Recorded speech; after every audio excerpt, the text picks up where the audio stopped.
My name is Totalbiscuit, and I suck at Starcraft 2. Ladies and gentlemen, my name is Totalbiscuit, and I still suck at Starcraft 2, or in this case, Heart of the Swarm. I decided to get a head start on the whole Heart of the Swarm thing. The beta is coming quite soon, and hopefully I'll get into that pretty quickly, so I can show you what's going on with it. But there is a custom map that's created by the one and only MorroW, sponsored by IKEA and some kind of popular Swedish supermarket. This has got all of the units, all of the changes from Heart of the Swarm in it, as best as they can represent it. And it's pretty accurate. They've based it on the MLG build that everyone had a chance to play, and of course on the battle reports and any information that they've acquired via otherwise illegitimate means. Spies, ladies and gentlemen. Seems like a good idea to get a head start on it because there's a lot of new units, a lot of new emergent strategies that are going to be coming into play, so I would like to just have a try at it. And this map is currently available certainly on the US, and if it's done by MorroW, it's definitely on the EU as well. You can find it very easily using the new arcade system. Just look for Heart of the Swarm and that will be fine. The disadvantage is, of course, that you don't necessarily end up being matched up against people that are of your skill level. I've been pretty lucky so far to find Gold Leaguers, Silver Leaguers, but if you're looking for a game of this, you may run into a Master Leaguer, who knows. So probably best to play amongst your friends. Now, I had an idea for a build. This is something that I tried out at MLG, and I wanted to throw something together. And the idea is a versus Protoss build as Terran, and it's to focus on an early mech push involving Battle Hellion and Warhound. Now, the question is why? Well, the reason for that is that Battle Hellion Warhound essentially destroys gateway units in a very brutal fashion if properly microed. The Battle Hellion is absolutely fantastic against Zealots. It's very resistant to damage in comparison to the normal Hellion, and it's great against Zealot surrounds because the way that its flame AoE actually works is a little bit different to the normal Hellion. The normal Hellion fires a line. The Battle Hellion actually fires a cone. It's much more similar to the old Firebat from StarCraft Brood War, and of course the campaign mode of StarCraft 2 Wings of Liberty. So that's certainly worth considering. I didn't really want to look too much into early bioplay because they haven't actually changed much when it comes to early bioplay.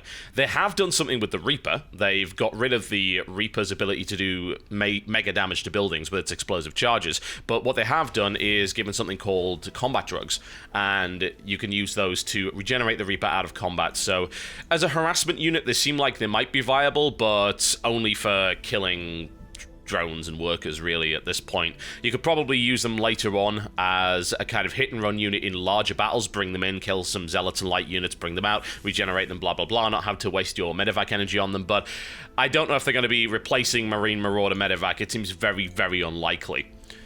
Alright, so what am I going for? I'm going to go for one Rax Expand here because I don't really want to play two factories off of one base. That doesn't really make a lot of sense. So, single barracks, just with Marines, not dumping on any add-ons as of yet. I want to use the barracks in order to create the add-ons for the factories so that I get them out just a little bit quick. Quick scan indicates that he went for a one gateway at the bottom here. He's going to add on a second gateway. He could just go for one gate expand here, and honestly I would have suggested that he had, but second gateway does leave him a little bit safer, but it does give me an edge in terms of getting my command center up faster, getting my expansion up faster, and everything is all good there. My scout doesn't reveal anything threatening at this stage, so I'm not too worried about it. Having just a little look around for any crazy proxy pylons or anything like that, not finding any, and he's actually adding on a third gateway there, so 3-gate expand is fine too. It's very, very safe, but generally speaking, with 3 gates you might want to poke a little bit, do a little bit of pressure, make use of the fact that you've got more production than your opponent. Alright, so dumping my factories down here, I use this barracks to create a tech lab, and I'm going to use this one to create a reactor. I did this wrong, incidentally. I should have built the reactor earlier, because the reactor, of course, takes longer to build, so this is going to be out of sync here, so this is something I could refine in this build, and this is going to allow me to pump out a Warhound initially, and once it's up, we can have a look at the stats of the Warhound. These are accurate as far as we're aware, based on the current build of Heart of the Swarm. Now, I'm still waiting for Guy of Doom to expand. He is going for the 3-gate expand. He could expand right about now, but he's actually building a lot of units. It's almost like he seems to be a bit paranoid, and this is what I would have done here, is if I've got that many units, I really would have poked. Pokey, maybe chrono boost my cybernetics score here to get my warp gate out earlier, and throw down a proxy pylon and do a little bit of pressure, because against the 1 Rax expand, 3-gate can potentially do some damage. Just bear in mind that all of this strategy talk it's for low leagues, you know? Against a pro player, not so much. Alright, so that's my first Warhound out there, as you can see, using the It's not so much using the Goliath model, it's using the Goliath portrait. And we can have a look at what the Warhound is capable of doing. So, Warhound has a 7-range cannon with a reasonable weapon speed. Not too bad. What it has is this. Now, this is the big deal, because this deals damage to mechanical units, and it only targets ground mechanical units. This is a big deal. It's also got fairly significant range. It doesn't indicate what, but you will see it later on. Going in for the second scout here to find out what he's got, and that reveals a bunch of stalkers, which is ideal. That's exactly what I'm looking for. If he's got a stalker heavy force, then this composition should work well. If you have a zealot heavy force, then this composition should work well too. Welcome to the Battle Hellion. Battle Hellion doesn't have extra armor, but it's got 135 HP at the moment, so it's a little bit more durable. Does 14 damage versus light and 10 damage normally, and it fires about once every 2 seconds with a fairly terrible range, as you can see, range of 2. It really is designed for dealing with close proximity melee units like Zerglings and, of course, like Zealots. And more importantly, it's designed to be a very effective buffer for your Warhounds. You might think Warhounds, ooh, uber tough. Not really. I mean, they've got 1 armor, 220 HP. I mean, they could take a few hits here and there, but really, with a 7 range, you want your Warhounds at the back. You do not want your Warhounds getting eaten by Zerglings, taken out by Zealots that are super effective against them. These cannons are just useless against both of those. So not what you really want to be looking for. So as you can see, around the 8-minute mark, I've gone for what is right now a 5 Battle Hellion, 2 Warhound push with a couple of Marines tossed in for good measure. Now, he's built a Mothership core over here, which is going to give him some interesting powers, and you're going to be seeing that momentarily. Now, what has he got? Let's have a look at his unit count, and let's pause the game for a second before we see this engagement. So he went for the 3-gate expand, which means he's got a reasonable amount of units out. He's got 8 Stalkers and 2 Zealots. So I have 3 Warhounds, but I'm only going in with 2. Now, my force will do okay here. I think I could have got it out faster. If I'd optimized my build properly, I could have got the 4 Hellion, 2 Warhound push out much, much earlier, and then not had to go up against 8 Stalkers. But let's see how much damage I can do regardless, properly microed. I've also got a couple of Marines in there, and Battle Hellions at the front just to take a little bit of damage, and I've hotkeyed both on either side. You see the haywire going off there, that's the missile launcher, that's on auto cast, and already you can see the amount of damage I'm able to actually do to Stalkers. Zealots can't get anywhere near my Warhounds, especially in narrow chokes like this as a result of the Battle Hellions. I've lost 1 Battle Hellion so far, and I micro the Battle Hellions away from the Stalkers, take a little bit of damage here on the Warhound, and then pull it back. And as you can see, I can efficiently engage against a Stalker Zealot force, and I can even go into the middle here in order to try and just destroy a few probes. I've got this Warhound at the front here, which is not so great, but he's able to take a little bit of damage. And as you can see now, he's decided to move his Mothership core over here, which is enough to push this attack away.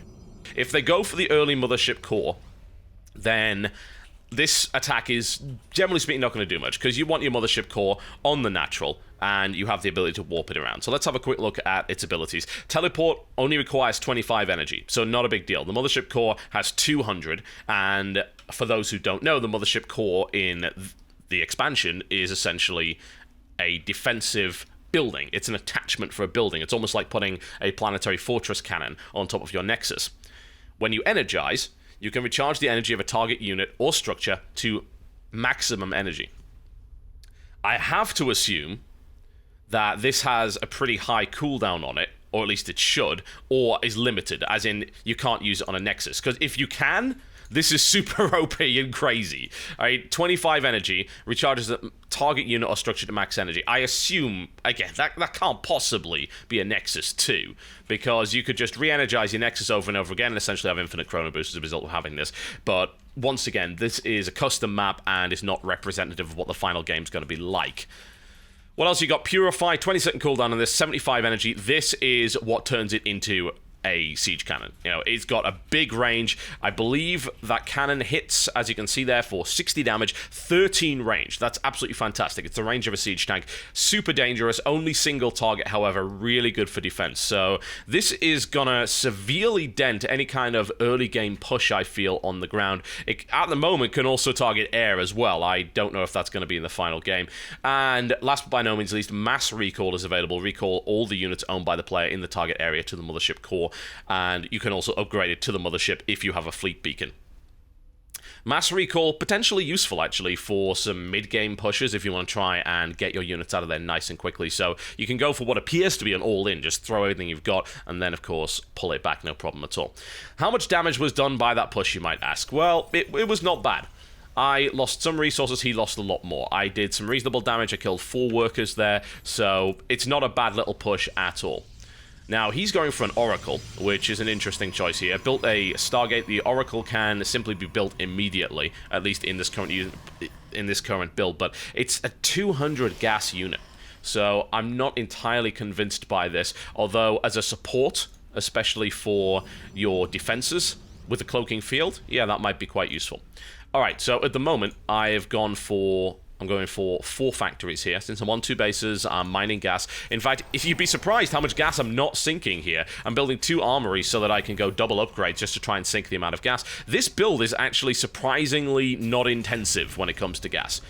Warhounds only take 75 gas, they take 45 seconds to make. A siege tank takes that amount and almost double the amount of gas. So, Warhounds, you don't actually need that much gas, and you could go for an upgrade-heavy build without going crazy on the gas guys, as I feel. You could also throw some Thors in there once you've got your armory up, but at the moment we're just going to go for this. The Thor, of course, does give you that big tanky ability. It gives you some nice anti-air as well, but it's going to take a lot of supply this early on in the game, so I think that Battle Hellion Warhound might be a better mix against gateway units, and there we go, once again, going to go in for it. Now, he could activate his cloaking field here if he had the energy to do so, but he does not. Battle Hellions at the front here are able to push all the way in, and even against Stalkers they do reasonable damage, especially if they're clumped up, and you'll see that these 3 Warhounds are able to absolutely obliterate Stalkers with their Haywire ability, although you do have to focus fire quite a bit. I think it may be this custom map at the moment, but these guys have a tendency of shooting buildings, which is not exactly what I'm looking for. But whatever the case, it may just be because I'm out of range. And I'll push in once again here. 3 Stalkers versus 3 Warhounds isn't even close. There's no way Stalkers can survive against that kind of firepower. And now we can push in and do even more damage. So, aside from the little pathfinding bug that we've got here, you can see this build works pretty well. In order to defeat this build, you're going to have to tech to something else. The question is, what do you tech to? We're going to pause it for a minute and talk a little bit about that. What do you tech to? Well, if you've got an Oracle, then you could do Cloaking Field, which is nice against this, because Warhounds, even though they look like they look like Goliaths, they can't actually attack air. So this would be super great. If you were to go Cloaking Field and then cloak your Stalkers, you just can't beat that. Absolutely not. And then, of course, if your Stalkers have Blink and your Oracle can keep up with it, you can actually chase down this force and force scans to be used, things like that, and then blink your Stalkers out of the scan range and do a little bit of hit and run against an army like this, which is pretty beefy. What else could you do? Well, Zealots aren't going to get you very far, but Immortals certainly are. Immortals will tear through Warhounds, no problem whatsoever. When it comes to dealing with Battle Hellions, these are not actually mechanical units at all, so you don't really need to worry about that. Hellions are still going to take pretty weak damage from Immortals, but Immortals will rip Warhounds to shreds, and the thing that I'm concerned about is this Haywire, yeah? Since it's a castable ability, I would think that it wouldn't trigger the Hardened Shield, which means if you're able to deal 30 direct damage to an Immortal, that hurts. That hurts a lot. That is the only unit that can really do that effectively in one attack. So, in theory, properly targeted Haywires would actually decimate Immortals. But that involves you properly targeting them. So you've got to turn your autocast off. You've got to focus your Haywire on the Immortals and not just allow it to spray out at random stuff. So Immortal would probably work pretty well here. You could think about going higher tech. You could go for Colossus. Colossus, in theory, would be okay. I mean, it would clean Battle Hellions up pretty damn fast, which is certainly handy. So the meat shield would go down, but I still think Warhounds would do a pretty decent job of sniping them off, especially with Haywire. Air units, yeah, certainly. Void Rays, that would definitely work. Void Ray combined with Oracle, maybe Phoenix as well, to pick up and destroy Battle Hellions. That might be effective. There's a possibility that that might work. But I think that this push is actually going to be fairly hard to deal with otherwise, especially in the lower leagues. Again, I'm not talking about high-level strategy here. I never have on. I suck at Starcraft 2. But I think this push can be pretty effective, can be a nice harassment, and can really slam down on the natural here, which may force the Mothership Core to come out and a 2-base play from the Protoss while you actually grab a nice and greedy 3rd base pretty early on. All right. Unfortunately, without Purify, this works pretty well, and we can take this out without too much of a problem. I'm going to lose a couple of units here, but he's not focusing fire with his Purify. He's targeting the Battle Hellions, which are, of course, designed to be the meat. Aside from that, I think, is he actually going to warp out of there? No, that's the Mothership Core going offline once again, and we can snipe the Mothership Core independently, at least in this build anyway, with the Warhounds. Pull the Warhounds back, wait for reinforcements, and he's going to build himself up another Mothership Core, which doesn't take a huge amount of time, honestly. Actually, only takes 30 seconds to warp in a Mothership Core, but I'm not too worried about that. I have the economic advantage here. I've got 61 SCVs and 3 bases, plenty of mules coming out, and I'm pumping from now 4 going into 6 factories, so this is quite dangerous.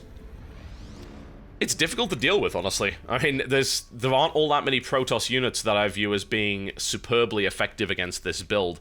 The Protoss don't get a huge amount of new units this time around with the Heart of the Swarm expansion pack that would be really all that handy. I mean, they get 2 extra air units. Do you go Tempest against this? Well, that requires you to go Fleet Beacon.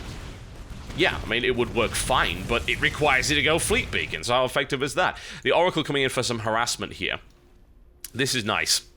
It's annoying as hell, actually. It really, really disrupts your mineral mining, as you can see, and you can pick off these mineral shields by just killing them with SCVs, or if you've got any units nearby, then you can do that too. Really disrupts your mining time. Notice the income for me has drastically plummeted as a result of that. And also now my SCVs are going crazy. It may also require you to re-micro your SCVs and actually put them back into the mineral mining as they're supposed to be. So that would be incredibly annoying if that were to happen in Heart of the Swarm, but we shall see nonetheless. But there you go. A 1 Rax expand into double factory there. That works pretty well, as far as I'm concerned, with a Hellion Warhound composition, which is very difficult for early game Protoss to actually deal with, especially in the lower leagues. Requires some fairly specific teching, I feel, in order to work really well there. And that's good, because getting out a Warhound is not particularly difficult. It's not as intensive as a siege tank, and unlike a siege tank, you don't have to worry about things like deployment. Your autocast haywire is great. You're fairly mobile as well. I mean, we can just skip back here and have a look at the speed of the Warhound. How fast is a Warhound? That's how fast the Battle Hellion is. But if you need to, you can turn your Hellion into mobile car mode there. And if you just notice, movement speed is 281, which is actually faster than a Battle Hellion. That's pretty significant. I mean, it's only slightly slower than a Stalker. It's faster than a Zealot without the Zealot legs upgrade. So it's not a bad unit, certainly. As an all-round unit, this is really, really good. It's cost-effective. It rips through mechanical units. But it very much is a versus Terran or versus Protoss kind of thing. I don't see the Warhound being remotely effective versus Zerg, because these don't target mechanical units. Or more to the point, they do target mechanical units, and last I checked, Zerg doesn't have any of those. So I wouldn't build a Warhound in that situation. Certainly, you'd probably be better off with tanks, but the Battle Hellion is certainly going to be quite useful there. Actually, it occurs to me that against this build, you might want to consider going for some earlier Archons. I think that might work very well indeed. The Battle Hellion is pretty much worthless against an Archon. The Warhound is also not particularly good against an Archon either, although there is the risk that the Archon could end up getting kited by the 7-range Warhound. We should also think beyond just basic unit composition. You can just say, oh, right, well, I need this and this to beat this and this. This is not Battlecraft. Micro is important. For instance, if you were the Protoss player and you saw Battle Hellion Warhound coming at you, would you charge your Zealots immediately in to engage the Battle Hellions? I certainly hope not, because that's a very bad idea. I mean, for one thing, if you were to use Sentry and Zealot and Stalker, just the gateway composition, then you can use force fields to divide the Battle Hellions up. You can also stop the Battle Hellions from getting into your natural altogether by just force fielding the ramp. You can then very easily pick at the Battle Hellions using your Stalkers, and bear in mind that you don't have the mobility anymore, since Battle Hellions are much, much slower than their normal Hellion counterparts, and it takes a few seconds to transform into the other mode. Splitting off the Battle Hellions from the Warhounds, for instance, you let the Battle Hellions up the ramp and then you force field to stop the Warhounds from actually getting into the base at all, then pulling back so that the Warhounds don't have the range to engage with their Haywire missiles. That might work too. There are all sorts of possibilities that involve micro that can beat this. I think the last thing you want to do is go head-on against this and pit unit composition versus unit composition at that stage of the game, because I don't honestly think the Protoss have what they need without, say, going for some kind of gimmicky air build in order to deal with Battle Hellion Warhound comp in a straight-up fight. I'll try and bring you some more episodes with some different strategies and builds using Terran, and then I might try out a few different races as well, just to see what they have available to them. Once again, bear in mind that this is not the final version of the expansion. This is the current custom map based on the expansion. Once the beta comes out, no doubt we'll be seeing some fairly significant changes. My name has been Totalbiscuit, and I still suck at Heart of the Swarm. I'll see you next time.